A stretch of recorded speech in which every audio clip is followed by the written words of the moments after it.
Hi everyone, it's Nick. Welcome back to my channel. Okay, in this video today, we are going to be talking about 5 interior design styles that are out and 4 interior design styles that are in. This video is going to be 2 parts, okay? So the first part here, I'm going to be talking about the 5 styles that I think are out. The styles that we saw were super popular in the 2010s and that you saw in all the major retailers. And then the second piece of this video is going to be talking about the 4 styles that are in that you're starting to see all over, because the retailers are changing and the changes that they're making in their product lineups are reflected in these styles that we are changing for 2024 and beyond. Now, if you love the 5 styles that are out, I'm not saying they're bad styles. I'm just pointing out that styles that were really popular before are morphing and changing into the styles that we see now, because I'm a firm believer in styles and trends really are an extension of or a reaction to the styles and trends that we saw before it. So let's talk first about those 5 styles that are out, and then we're going to talk about the 4 that are in and how those 5 have really just evolved into those new 4. Okay, so style number 1 is going to be Scandinavian. Classic Scandi. I love this style. So briefly, let's just recap what Scandinavian design is, okay? So really with Scandinavian design, you're going to see a lot of use of wood. The materials generally are natural materials. You're going to see a lot of wood, a lot of cotton, linen, jute, stone, right? Very popular in Scandinavian design. Lots of use of natural materials. And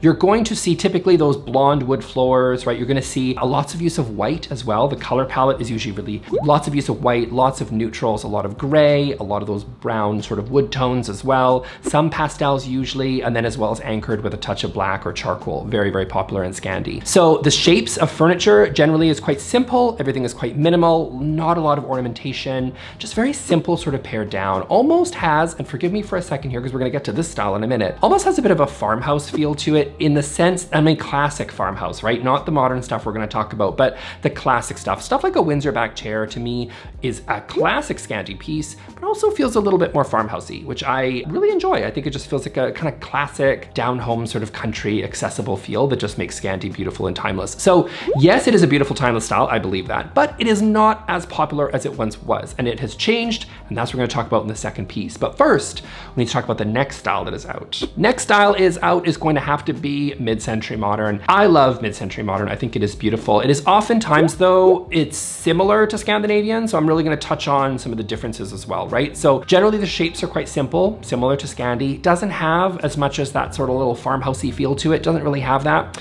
Typically you see a lot of brighter colors being used in mid-century modern. So you might see avocado green, mustard yellow, right? Those big bright jewel tones, right? The blue, green, the green millennial couch that everybody had, right? In sort of the 2010s, really popular. That mid-century modern, so popular and everywhere, right?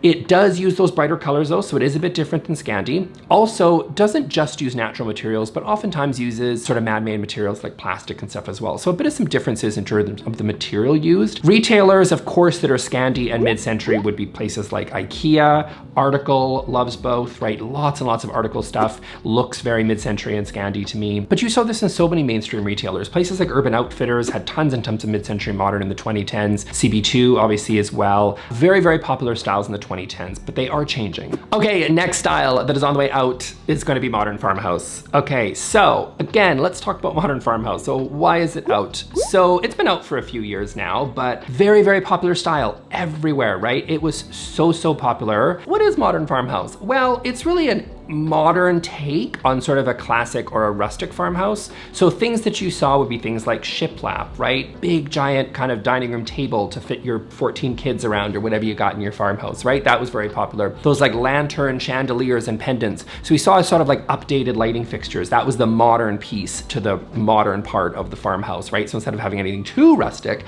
you upgraded those lighting fixtures or those plumbing fixtures to have sort of a modern sensibility, right? Lots of use of white, lots of use of black, could use a lot of gray or even blonde wood floorings in sort of like, you know, later iterations, but a lot of the gray wood flooring was very popular in modern farmhouse as well. Maybe had a cheesy sign or two, you know I had to mention it. So I'm not saying this style is, although it's gone, it is, it's also, you know, changing, it's evolved a little bit. Okay, the next style that is out is gonna be glam. Okay, the glam style. So glam is a, what do you see with glam? Okay, what don't you see? There's a lot going on there, right? Lots of feathers, mirrored furniture, rhinestones, sequins, right?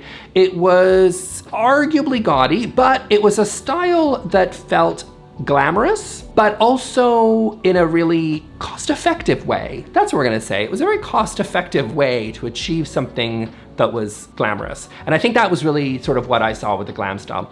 You saw lots of sort of cheaper gold accents, silver. What else did you see? Like pink, lots of millennial pink was used there. White, very, very popular. Mirrored finishes, very popular, like the mirrored nightstands, glass, lots of glass coffee tables, right? You know, lots of different interesting things. That was really the glam style. It was very, very popular. It was a very popular style also to mix in. So mid-century modern glam felt very West Elm, sort of mid-late 2010s to me. Very, very popular there. You see it in Home Sense, right? I mean, it's Home Sense, Home Goods. They love the Farmhouse stuff over there as well, but you also see a lot of glam stuff to me also in Home Sense. Yeah, it's a style that was very popular, less popular now, and I think what it's replaced it, I think, is a much better improvement. Okay, and then the fifth style I want to talk about that is out is going to be boho, bohemian style. Now, I feel bad for bohemian because I feel like a lot of people really don't like it, but the thing is that there's sort of like a classic bohemian look that can actually be quite lovely, that has changed and become something a little bit different, or at least did in the 2010s.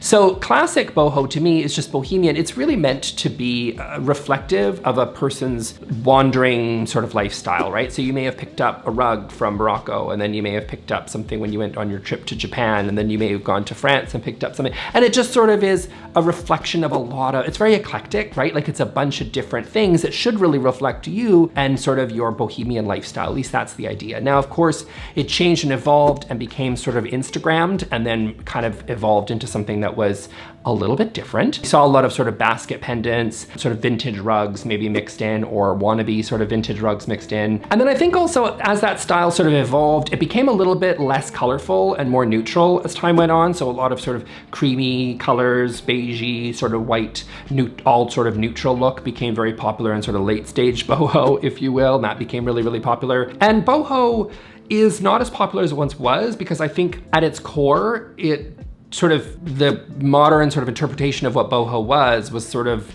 kind of at odds with the ethos of what original boho was supposed to be. And so really sort of just kind of felt a little flat and felt a little like samey. Like it was trying to be like, look at these global influences in my gorgeous living room. And you're like, no, you actually just picked that all up at Home Outfitters. You know what I mean? Not the same thing as what classic bohemians were trying to achieve. So those are the 5 styles that came and went. But again, did they go, or did they just evolve and change or reflect into what we see moving forward? I would argue the latter. And the first style I think that's really important to talk about is organic modern. So organic modern sort of took some of the best pieces that you had from Scandinavian and mid-century, and maybe even, dare I say, a little farmhouse, and brought it into something that felt really new and a little bit more fresh. So organic modern really sort of brought in some of the simple shapes that you had seen in Scandi and mid-century modern, but had lots of use of natural materials and a really sort of pared down but slightly warmer color palette than classic Scandi. So I see a lot of Scandinavian influences into organic modern. Although it can lean a little bit of a warmer style, it can feel like it's got a lot of beiges and browns and things. It's not too far off the sort of very neutral color palette that you saw really in Scandinavian.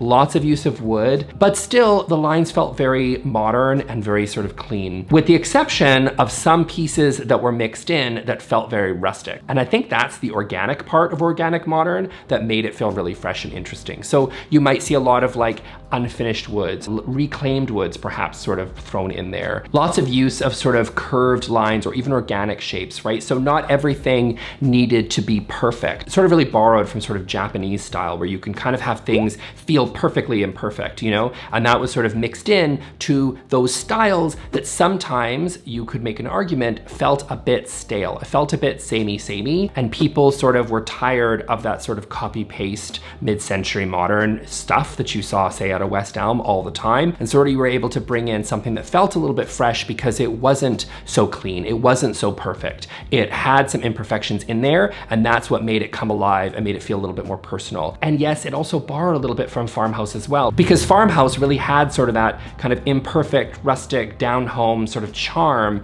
that sort of accessible design that sort of made sense for a lot of people, felt very real and very raw. And that was brought in to something like an organic modern style. So this style is super popular because I think it sort of warmed up the Scandinavian palette, borrowed from some of the rustic nature that you see in Farmhouse that really made it really accessible, and also kind of mixed in something that felt really natural. So instead of the brass, fake, marbled stuff that you saw in mid-century modern throughout the 2010s, and a lot of those manufactured sort of man-made materials, instead it felt very raw and organic and real and natural. And I think that's really the appeal of organic modern. So it borrowed from the best of those three styles. They didn't just go away and die, they evolved into something that felt fresh and new and interesting. And that is, I think, going to be a style that we see moving forward for the next few years. So retailers, by the way, that are using organic modern, I mean, I see Article definitely evolving into this direction. You're seeing a lot more of those warmer tones, a lot of the sort of really interesting sort of fabrics brought back in that are really textural, very, very common. RH is going very hard, I think, into this style.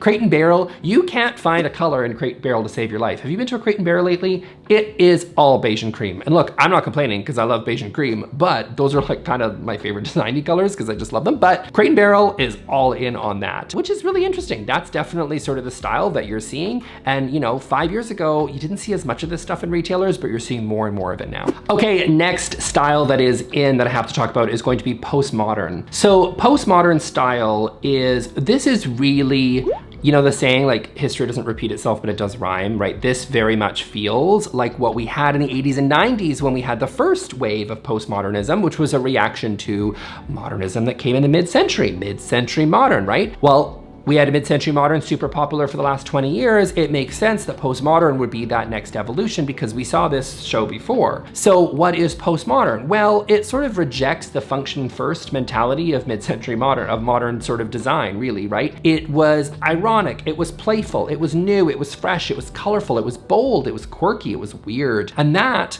is the fun of postmodern, and that is the stuff that we're seeing all over the place in design. Now, I see this in a couple of different ways. I see postmodern in sort of the Urban Outfitters stuff that you see really popular right now, very popular with young sort of Gen Zs loving the postmodern. It's that rejection of the mid-century modern that we saw being so popular. And this is a movement into something weird and quirky. And you see that in sort of, you know, we saw this in the 90s. Like we had the old, remember the phone that was like the pair of lips and then it was like, that was your phone? Like it's that type of stuff. Just obviously they're not gonna bring back a phone like that, but it's brought back in a new way. And it's the same sort of thing. It's the mushrooms, it's the irony, it's the weird sculptural art, right? It's that sort of stuff that we see so common right now that we're seeing in retailers. Again, young people using places like Urban Outfitters because that's a very young shop for Gen Zs. Well, that's a shop that generally is embracing this trend of postmodernism. You are also seeing this though in really high-end designs, right? Like you can see this in Kelly Wearstler's like bum chair, right? It's obviously a quirky, weird sort of chair. It's not your typical Scandi mid-century modern chair that we saw 100 times, right? It's a weird chair, but it's also made out of marble, right? So it's going a little bit higher end in terms of the material choices as opposed to the sort of plasticky stuff that you might see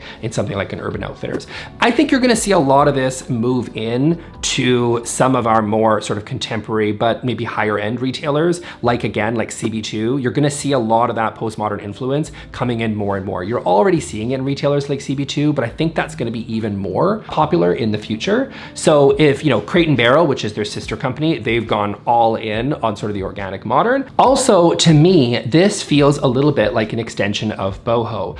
And so in the same way that we saw the bohemian design being really popular with young people, I think the postmodern sort of adds to that weird, quirky, eclectic feel that was so popular with young people that embraced boho 5 to 10 years ago. So to me, this is kind of an extension of boho as well, right? So it's not that boho, it was looking pretty samey, and that was the problem because it sort of was against the ethos of what make boho.